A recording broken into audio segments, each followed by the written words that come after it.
pais. Amém? Vamos para Mateus capítulo 7, versículo 24 a seguir. Quero falar hoje, e é um assunto que, normalmente os nossos assuntos, eles têm uma continuidade. Eu quero falar hoje de fundamentos. Aqui, Jesus, depois de ensinar sobre várias coisas, várias destas coisas, inclusive nesse ano de 2023, nós já falamos do famoso Sermão da Montanha. Olha, a maior parte dos textos ali nós já passamos por eles durante esse ano. E no final, Jesus ele conclui dizendo: portanto, quem ouve as minhas palavras e as pratica, é como um homem prudente que construiu a casa sobre a rocha. E caiu a chuva, e transbordaram os rios, e sopraram os ventos, e deram contra aquela casa, e ela não caiu, porque ela tinha os seus alicerces na rocha. Mas aquele que ouve, olha, isso aí serve para todos nós, e não pratica, é como um insensato, que construiu a casa sobre a areia. E veio a chuva, e transbordou os rios, e sopraram os ventos, e deram contra aquela casa, e ela caiu, e foi grande a sua queda. Quando Jesus acabou de dizer essas coisas, as multidões estavam maravilhadas com o seu ensino. Gente, o ensino de Jesus, ele era simples, mas transformador.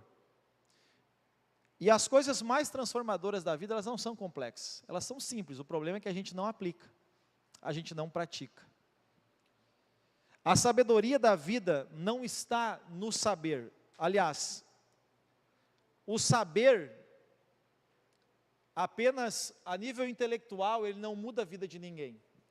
O que muda a nossa vida? É o saber prático. Inclusive, eu entendo que a sabedoria está naquilo que eu faço, não naquilo que eu digo. Porque falar é muito fácil, gente. Entender alguma coisa é muito fácil. Mas a sabedoria está no praticar. Uma curiosidade, quando eu montava a mensagem, eu lembrei, esse texto foi o primeiro texto que eu publicamente, no microfone, compartilhei. Foi no final do ano o final do ano, qual que era o ano, não me lembro, mas era o final do meu ensino médio, e aí eu fui o orador da turma. Mais alguém foi orador da turma aí, gente? Aí vários, oradores de turma, né? E aí eu tinha que falar alguma coisa, e eu me lembro que eu tinha me batizado naquele ano, eu estava enlouquecido por Jesus, né? Estava bem doido. E eu me lembro que eu ganhei aquele ano, olha, eu era péssimo em português, eu ganhei a melhor redação da escola, foi um milagre. Foi um milagre. E a redação era o meu melhor amigo, e eu falo na redação de Jesus.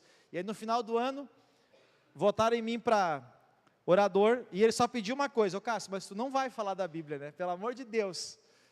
E eu usei esse texto como uma alusão a que não adiantava a gente ter estudado por tantos anos e tal, que não vem ao caso agora, mas que a gente tinha que saber aplicar aquilo que a gente tinha aprendido até então, e foi bem bacana. Porque a palavra de Deus, gente, ela é rica, ela é muita sabedoria. A questão quando você lê a palavra, é você entender os princípios para a sua vida. Aprender os valores do reino de Deus. Aprender as disciplinas espirituais. Aprender a história do povo de Deus. E dentro disso ela é muito rica. Mas vamos lá. Quero falar sobre fundamentos. E o tema da mensagem de hoje é: fugir não é uma opção. E a gente vai lá agora para o Salmo de número 11, e a gente vai ficar nele. Falando de fundamentos, falando de princípios, porque foi o que Jesus falou depois do ensino dele. E aqui no Salmo 11, vamos ler todo ele, porque ele é apenas 7 versículos e pequenos versículos. No Senhor me refugio. Como então vocês podem dizer-me: foge como um pássaro para os montes? Vejam, os ímpios preparam os seus arcos, colocam as flechas contra as cordas, para das sombras as atirarem nos retos de coração. Quando os fundamentos estão destruídos, o que pode fazer o justo?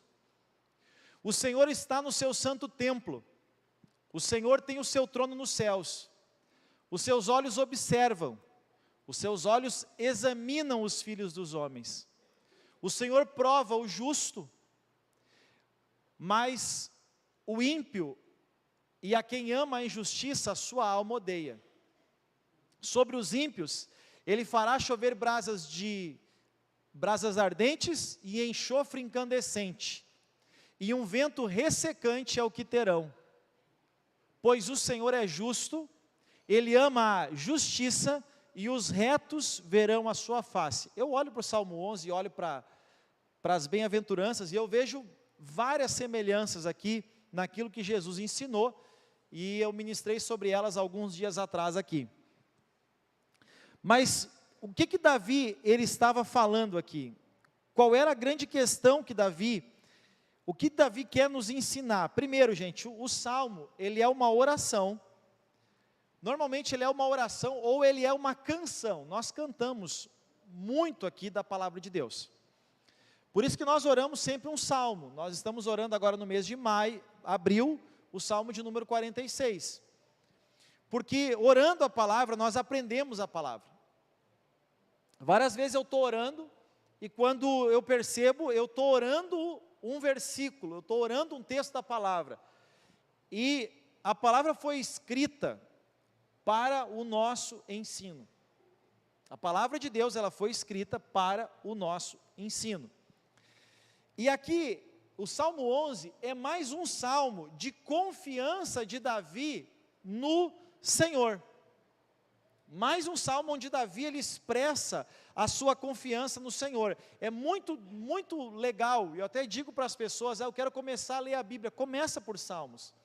Porque você vai ver Davi expressando a humanidade dele, Davi e os outros autores de salmo, mas a grande maioria é de Davi. Você vai ver Davi expressando a humanidade dele, mas ao mesmo tempo expressando a fé, expressando a confiança dele. E no Salmo 11 não é diferente. E o salmista aqui, ele está condenando, no versículo 3, tá? Ele está condenando a quebra de padrões, a quebra de princípios. Por exemplo, vai lá em Oséias, só vou pegar um texto, podia pegar Isaías 1, mas vai em Oséias 4, a partir do 1, vamos ler uns 3 versículos apenas, tá? Israelitas, ouçam a palavra do Senhor, porque o Senhor tem uma acusação contra vocês que vivem na terra. Olha o que estava acontecendo. A fidelidade e o amor, aconteceu o que com eles? Desapareceram da terra. E também a busca por Deus desapareceu.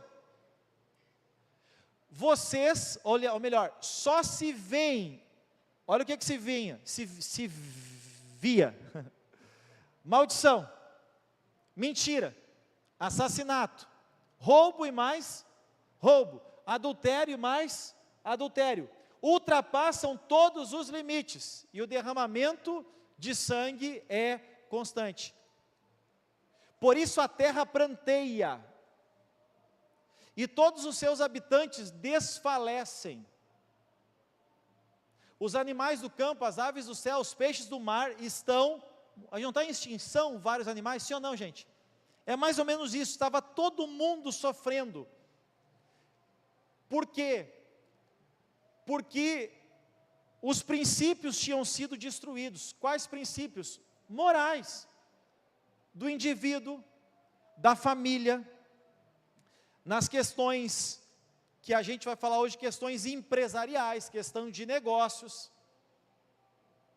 nas questões de governo, da nação.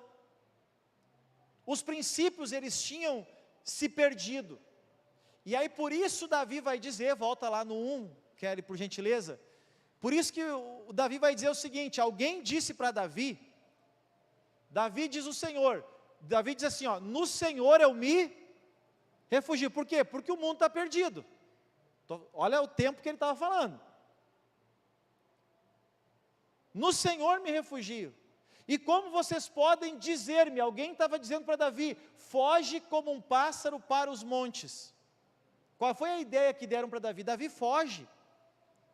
Sabe, 2 ou 3, vamos dizer assim, pessoas com princípios, não perfeitas, mas com princípios se reúnem e dizem, ó Davi, o negócio é fugir. É fugir para os montes como um pássaro. Por quê? Porque os pássaros, eles eram caçados como alimento. Agora um pássaro que está lá em cima do monte, vocês já viram às vezes umas aves lá sobrevoando os montes, ou não? É fácil derrubar elas? Não, porque elas estão muito longe. Então o conceito para eles era muito prático. Davi, o negócio é fugir como um pássaro para os montes. Até agora de tarde, eu estava me organizando, eu disse para o Dom, vai tomar banho, o Dom disse, pai, tem um pássaro no meu quarto. Daí eu fui lá, estava lá um passarinho lá, e ele estava ferido, alguém tentou, porque ele estava como que mordido assim atrás, e não foi meus cachorros, porque ele veio por trás, eu tenho 3, mas veio pela janela dos fundos, e aí ele estava ferido. Se ele tivesse num monte, ele não teria, mas ele se refugiou ali em casa. E aí no versículo 2, eles botam mais pilha ainda em Davi. Veja Davi, os ímpios armam o arco, colocam as suas flechas na corda, para das sombras atirarem aos retos de coração.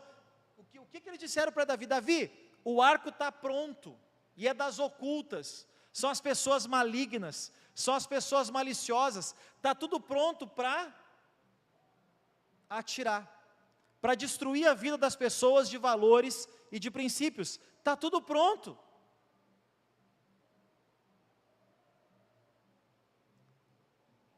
E essa é a ideia que alguém passa para Davi, ou eu também cheguei a pensar aqui, porque Davi no Salmo 103, ele fala com ele mesmo, mas aqui no versículo 1 dá a ideia de que alguém falou com ele, Davi, nós temos aqui, fugir para os montes assim como os pássaros, quando eles querem fugir daqueles que querem pegá-los, porque Davi, a flecha já está no arco, está tudo pronto, e gente, só uma cultura muito maligna, muito doida, muito louca, por exemplo, alguém destruiu os fundamentos de um prédio, é muito doido, porque se tu atinge os fundamentos de um prédio, tu derruba o prédio todo, sim ou não?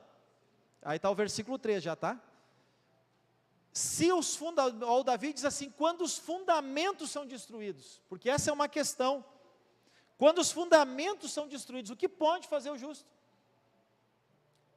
Porque o que Davi está dizendo? Davi está dizendo que estão atacando a base moral, estão atacando a base da família, estão atacando a base, você pode ver o que a gente leu lá em Oséias, a base social, a base governamental, estava tudo preparado de forma a destruir os valores e os princípios. É essa a realidade que eles estão vendo. Gente, há uns anos atrás, vou falar uma coisa que a gente não tem noção de que existe. Eu não tinha noção, ao menos.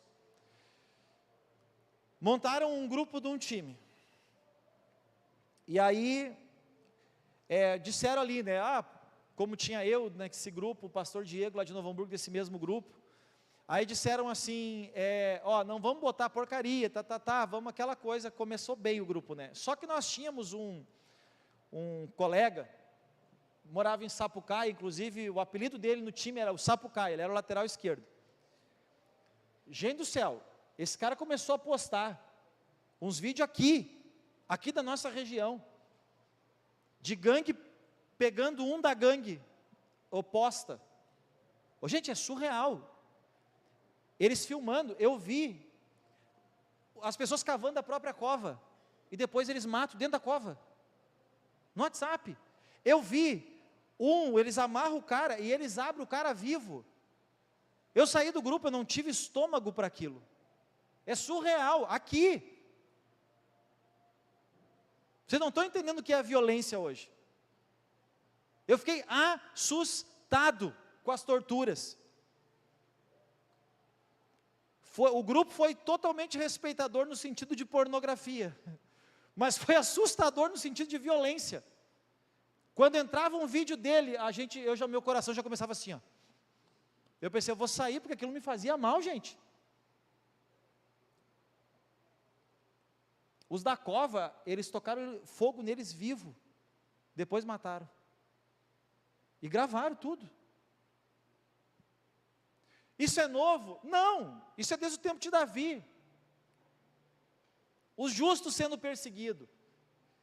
Isso aconteceu com Jesus. A gente não pode esquecer que um justo, um santo, um homem bom, o melhor homem que já pisou nessa terra, ele foi crucificado. Então, a justiça, ela está invertida. E aí a gente olha, a gente está vivendo um tempo hoje, onde, por exemplo assim, tem o movimento da paz pelas nações. A paz. E eu estava vendo uma reportagem que diz que as nações falam em paz, mas o maior investimento das nações são em armamentos para uma possível guerra. Mas falam de paz. Que paz, gente? Você sabia que existe no mundo arma suficiente para transformar toda a terra em pó 27 vezes, se eu não me engano? O armamento que existe nos países, prevendo uma futura guerra, transforma o planeta em pó mais de 20 vezes. Quer dizer, alguém está salvo? Não. E aí então, Cássio, aí vocês entendem o que o amigo de Davi, ou a consciência de Davi disse? Foge para o monte comum, pois eis que os ímpios armam o... Vocês estão entendendo o texto de Davi agora, gente, sim ou não? Só que o que Davi viveu é o que nós vivemos. Adianta fugir? Não, só se você tem dinheiro para pegar um foguete lá como é que é o cara de Marte lá? Elon Musk, vai para Marte então. Agora, eu não tenho essa possibilidade. Algumas pessoas, porque isso aqui também é terrível. Eu tive um amigo, que ele cuidava do filho. A justiça no Brasil, gente, é complicado. Eu sei que existe muita injustiça, mas a justiça também é uma injustiça, às vezes, muitas vezes. Eu tenho um amigo meu que ele foi preso por não pagar um período de pensão, mas por muitos anos, e até hoje, o filho está morando com ele. Ele foi preso. Um outro amigo nosso que bancou 60 mil reais para tirar ele da cadeia. Agora nós temos um presidente que foi preso. E metade do Brasil votou, e eu não estou falando agora não estou falando de Bolsonaro, eu não estou falando de defender política. Entenda que eu não estou falando de política agora, eu estou falando de um país que elege um condenado, e não é um ex-condenado, porque ele não foi descondenado. Aí vocês entendem por que a justiça no Brasil, no Brasil e no mundo, ela está pervertida. E algumas pessoas disseram, Cássio, o que a gente faz agora, quando passou as eleições? E uma das perguntas que eu fiz, cheguei a falar, tu tem dinheiro para ir embora? Não, então está tudo certo, a gente vai ficar aqui. Ou foge para o monte comum, tu tem asa? Não. Então fugir não é uma opção, por isso o tema de hoje. Cássio, mas a gente faz o quê? A gente faz o quê? Agora vamos lá, volta lá no livro de Oséias, porque a gente parou no 3, né? Então Oséias 4:4. Quer ver onde é que tem problema também? Mas ninguém discuta, ele fala ali das mentiras, dos roubos, da violência, dos adultérios, quer dizer, mexendo em todas as bases, do indivíduo, da família, da sociedade, governamental, tudo. Agora ninguém discute, olha o que Deus falou. Ninguém faz nada, ninguém nem acusa. Pois sou eu quem acusa os sacerdotes. Vocês tropeçam de dia, o profeta tropeça com vocês. Por isso eu destruirei a sua mãe. A sua mãe aqui é Israel, tá? Eu vou destruir Israel, Deus está dizendo. E ele destruiu. Portanto, ficou só Judá. Por isso que até hoje os israelitas são chamados de judeus. Tem toda uma questão aqui. O meu povo está sendo destruído por falta de conhecimento, uma vez que vocês rejeitaram o conhecimento. Eu também os rejeito como sacerdotes, uma vez que, olha os sacerdotes aqui, uma vez que vocês ignoraram a lei de Deus, também eu vou ignorar os filhos de vocês. Quanto mais aumentaram os sacerdotes, olha os sacerdotes aqui, mais eles pecaram contra mim, e trocaram a glória por algo vergonhoso. Vamos lá. A igreja no Brasil, não é no Brasil, se eu disser do Brasil eu estou sendo injusto, mas a igreja se perdeu. Eu tenho dito que, aliás, eu não tenho dito, às vezes eu falo aqui, mas uma das nossas orações hoje como igreja é que o Senhor nos transforme numa igreja cada dia mais bíblica, cada dia mais cristocêntrica e cada dia mais saudável. Esse é o nosso objetivo, esses 3 pontos é a nossa oração aqui, uma igreja bíblica, uma igreja, quer dizer, parecida com aquela que Jesus deixou, cristocêntrica, onde Cristo é o centro, e saudável.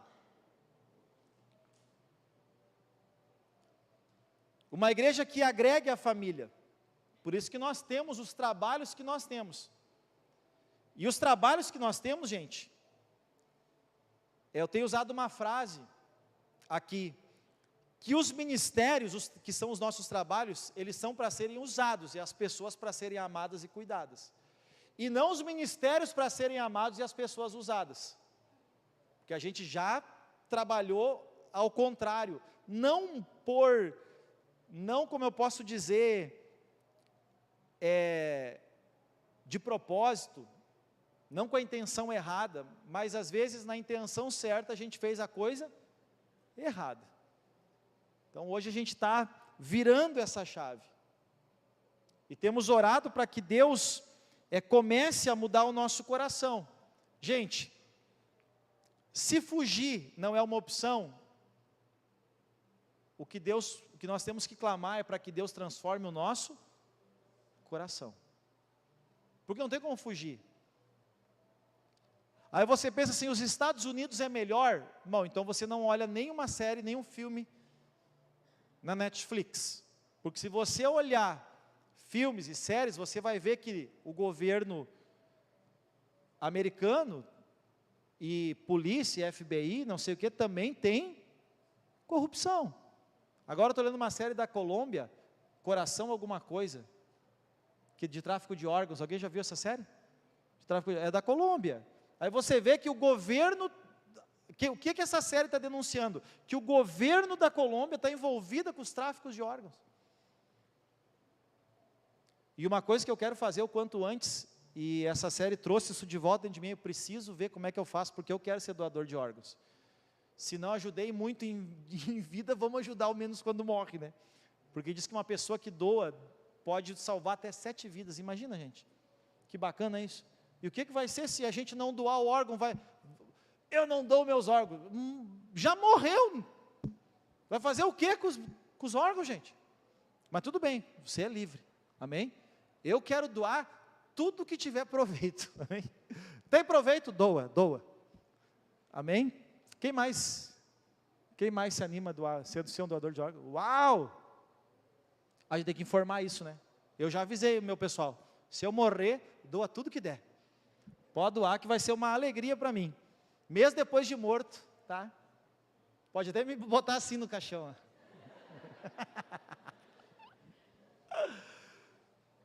Tem muita gente que acha que eu brinco muito com a morte. Gente, ela é certa.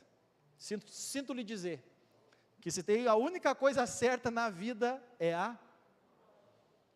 se tem um enlutado aí, me perdoe, não é para ferir ninguém, o luto é difícil, mas o luto é de quem fica, sim ou não? O luto é de quem fica, gente. Então, vamos lá, vamos voltar aqui. Então, gente, a solução não era fugir e nem se acovardar, a solução é enfrentar. E a resposta a tudo isso vai se dar agora a partir do versículo 4. O Senhor está no seu santo templo. O Senhor tem o seu trono nos céus. Os seus olhos observam. Olha o que Davi começa a dizer. Está tudo destruído. A flecha está no arco.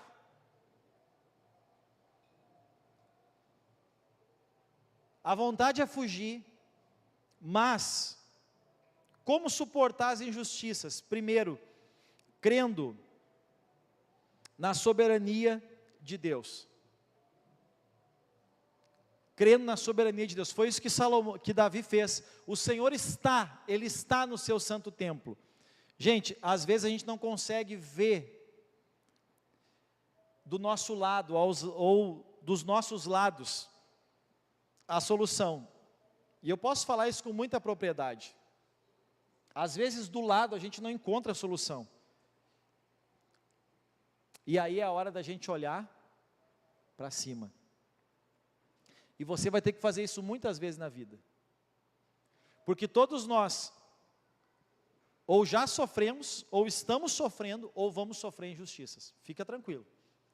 Cássio, eu ainda não. Amém. Você é um abençoado, mas você vai sofrer.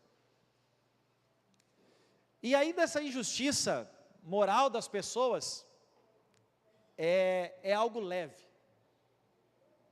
É algo leve. O pior é a violência, o pior é a denúncia, o pior é uma série de coisas. Por exemplo, eu ouço muitas coisas aqui das pessoas da igreja. Porque aquela igreja, porque a pessoa daquela igreja. Gente, essa igreja aqui só tem problema porque a gente está nela. Se não tivesse nenhuma pessoa aqui, não teria problema. Só que as pessoas, elas não nos conhecem. Eu estou falando da sociedade aqui de Portão mesmo. As pessoas não nos conhecem, não sabem o trabalho que a gente faz. Por exemplo, teve um caso aqui numa escola agora, de um aluno que bateu em 2 professoras. Sabe qual foi o pedido que eu fiz? Leva para a Joade. Esse menino precisa da Joade. Porque as pessoas mais problemáticas, elas precisam de amor. Não é de regra, não é de imposição, é de amor. Falei que iria na Joade, porque a gente não foge dos problemas. Mas quem não nos conhece aí, olha a igreja pelas pessoas. E sim, se você olhar essa igreja pela minha vida, você vai se decepcionar. Mas olha essa igreja por aquilo que a gente faz, as coisas que a gente move, não por nós, porque nós somos imperfeitos, mas a gente serve a um Deus que é perfeito. E que nos ensina a respeito do amor e de fazer o bem. E aí a gente ouve, e a gente fica triste de ouvir, de gente que não nos conhece, que não faz nada de bem além daqueles que interessam a eles próprios.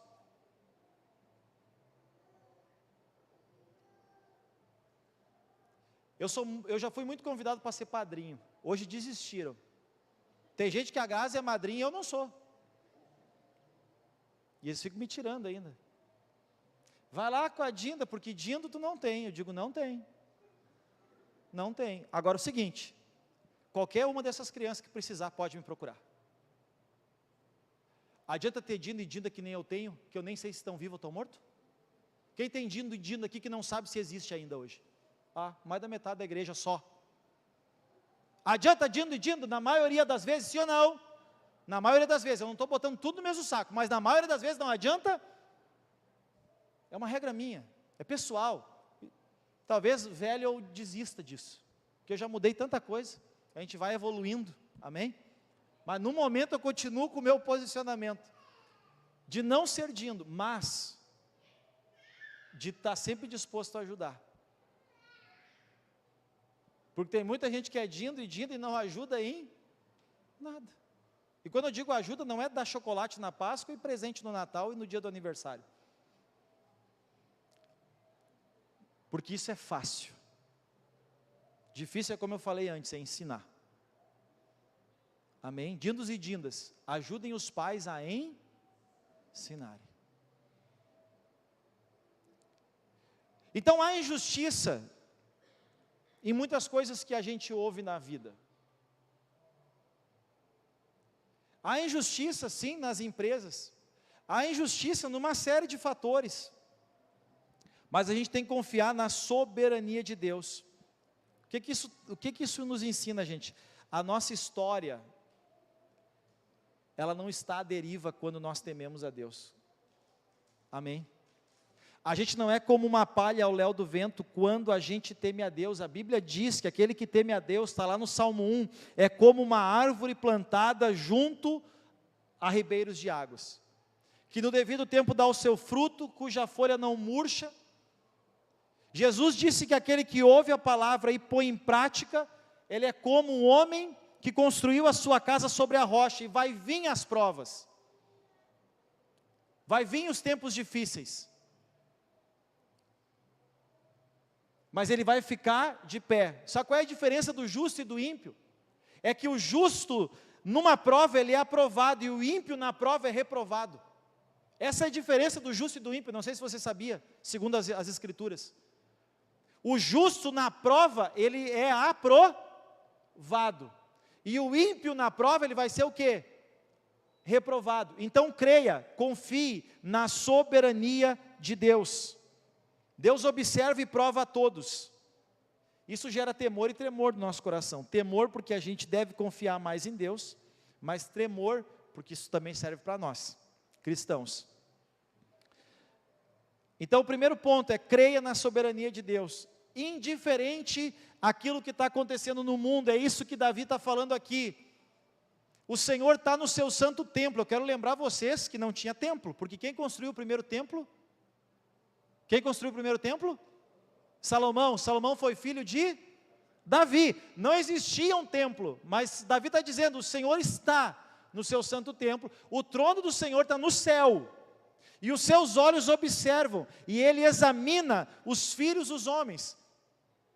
E aí o versículo 5, e o Senhor prova o justo, mas o ímpio, a quem ama a injustiça, a sua alma odeia. Então entenda que Deus é justo. Esse é o segundo ponto de 4. Deus é justo. O mundo é injusto. Nós muitas vezes podemos ser injustos. Presta atenção nisso. Até involuntariamente, às vezes a gente pode ser injusto com um amigo, com um colega, com um colaborador, com um irmão da igreja, com uma pessoa próxima. A gente pode ser injusto, mesmo não querendo. Já aconteceu com você isso? Acontece. Da gente ser injusto com um filho, muitas vezes, involuntariamente. Mas o que a gente pode confiar? E nisso a gente pode confiar, que Deus é justo.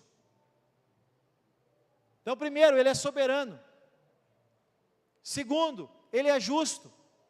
Por mais que a vontade seja fugir, mas não tem como. Por mais que o arco esteja apontado, a flecha esteja apontada, nós podemos confiar que a nossa vida, Deus não está alheio a nada que acontece na nossa vida. Qual é o nosso papel? É viver com temor. É viver em honra, em obediência a Jesus. É ser um pequeno Cristo, um cristão aqui na terra. É fazer as boas obras, mesmo às vezes quando nós não temos vontade. É perdoar mesmo quando a nossa vontade é se vingar. É falar bem mesmo quando a nossa vontade é falar mal. Isso é cristianismo, gente. E eu já falei esses dias, para certas coisas, só o Espírito Santo em nós para nos ajudar a perdoar.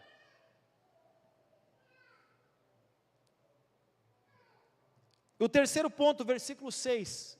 Esse aqui, gente, esse é pancada. Sobre os ímpios ele fará chover brasas ardentes e enxofre incandescente. Gente, Deus deliberou juízo já lá no tempo de Noé. O que aconteceu no tempo de Noé mesmo? O que aconteceu mesmo? Dilúvio. Deus, Ele já operou juízo na Torre de Babel.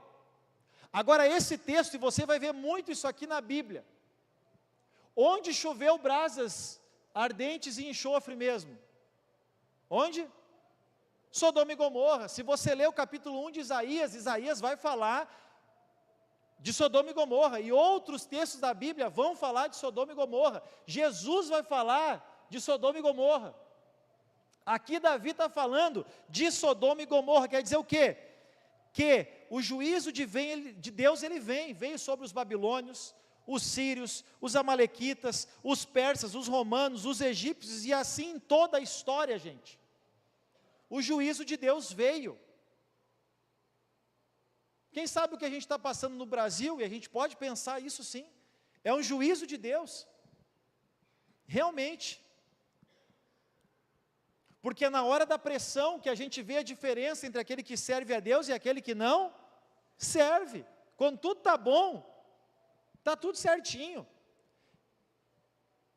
Quem sabe que se um candidato que defende os nossos valores ganha, a gente se atira nas cordas.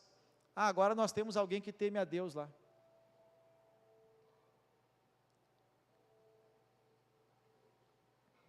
Mas como temos alguém hoje que não teme a Deus, a gente tem que orar mais, clamar mais, buscar mais, amém? Mas o que eu tiro desse versículo 13, é o terceiro ponto, o juízo de Deus vem. Porque diante do tribunal de Deus, gente, ninguém escapa. As pessoas podem tramar e escapar dentro da sociedade humana, mas do juízo de Deus, ninguém escapa. O céu e as heranças de Deus são para aqueles que o temem. Agora, também existe o inferno e a consequência do pecado para as pessoas que não temem a Deus, e não tem como fugir disso. E é só você olhar com sinceridade para a vida que você vai ver isso. Uma vez roubaram o carro do pai, já contei essa história aqui, e aí a gente pagou o resgate. Muitos anos atrás, na época, a gente foi pagar o resgate, e aí eu fui na casa de um bandido, com um amigo meu, que eles eram amigos de infância, e aí eu pedi um desconto, já viu isso? Pedi desconto para ladrão, eu pedi. Eu disse, cara, a gente não tínhamos mesmo, pegamos um dinheiro emprestado para resgatar, era R$2.000. Daí ele disse assim, lá de Canudos ele era, estou na casa do cara. E eu falando, cara, tu não tem dó, cara. E daí eu disse, cara, não tem como tu baixar. Ele disse, olha, eu não consigo. Mas se o meu irmão tivesse vivo, se o meu irmão tivesse aqui, ele perguntou, se o meu irmão tivesse aqui, ele conseguiria mais barato para ti, porque o meu irmão mandava em Canudos. Daí eu perguntei, cadê teu irmão? Morreu. Morreu, que idade ele morreu? Perguntei. 24 anos, é a terceira pergunta que eu fiz para ele. Valeu a pena? Valeu a pena? Mandar em Canudos? E tá 7 palmos abaixo do chão? Valeu a pena? Tem juízo ou não tem, gente? Tem. A média de idade é 20 e poucos anos. Na época eu li sobre isso, hoje eu nem sei mais. Talvez até caiu já essa média. Diminuiu. Mas a média era 20 e poucos anos das pessoas que desde muito jovens se envolvem no crime organizado. Então entende que Deus está aí, Deus está movendo. A gente é que muitas vezes não consegue olhar para a vida de uma forma espiritual. Mas Deus está aí, Deus está movendo. Então, o juízo de Deus, ele nem tarda e ele nem falha. Mas Deus sempre nos dá tempo, e isso é para nós também. Tempo de nos corrigir, tempo de nos ajustar, porque Deus não tem prazer no juízo, Ele tem prazer na misericórdia. Por mais que muitos cristãos não entendam isso aqui. Você vê alguém que está quebrando todos os princípios. Se esse alguém se arrepender, o céu se alegra. Amém? O céu se alegra, mesmo que você e eu não. O céu se alegra. Deus não tem prazer no juízo, mas o juízo de Deus existe. E o quarto ponto, versículo 7, a gente encerra, pois o Senhor é justo, ama a justiça. E o que dá, olha essa declaração de confiança: os retos verão a sua face. Então quem ama a justiça vai contemplar, quem busca fazer o correto, andar em temor, em obediência, vai contemplar a face de Deus, vai se deleitar em Deus, vai desfrutar das promessas de Deus, vai viver debaixo do cuidado e da proteção de Deus. Deus, olha como Davi começa esse salmo: no Senhor me refugio. E ele está dizendo, agora no último versículo: o Senhor é justo, ama a justiça, e os retos, pois, verão o seu rosto. Então creia na soberania de Deus, que Ele é justo, que Ele traz juízo, e se a gente não fugir, e se a gente se manter nos padrões e nos princípios de Deus, a gente vai contemplar a presença de Deus na nossa vida. E eu termino dizendo, falando do passarinho que estava lá em casa hoje de tarde. Como Deus cuida, gente. Eu peguei o passarinho, fui só largar. Meu filho até disse: larga aí, pai, jogar pela janela, né? Eu só vou dar uma água para ele. Peguei o passarinho, fui lá na pia, fui dar uma água para ele. E quando ele tomava água, gente, eu fiquei pensando: poxa, Deus cuida desse passarinho. Me despertou o texto de Mateus 6, sabe? Poxa, Deus está cuidando desse passarinho. E eu não pensando, onde é que a gente pode largar que não vai ter bicho? Aí diz: ali no terreno, ali tem, pai, ali também não dá, pai, e tal. E eu dei água para aquele bichinho, e aquilo ministrou meu coração de verdade, assim, Deus dizendo: eu cuido. E já está no Salmo, aliás, em Mateus 6, Jesus mandou olhar para os céus, e ver as aves, elas não trabalham, mas Deus cuida delas, Deus as alimenta. E aí Jesus diz assim: não valei vocês muito mais do que as aves do céu, e do que os lírios do campo? E aí o Senhor diz: homens de pequena, ou pessoas de pequena fé. Então, fugir não é uma opção, e nós precisamos responder com fé todas essas questões que nós temos enfrentado e vamos enfrentar, porque o mundo jaz no maligno. Vamos nos colocar de pé?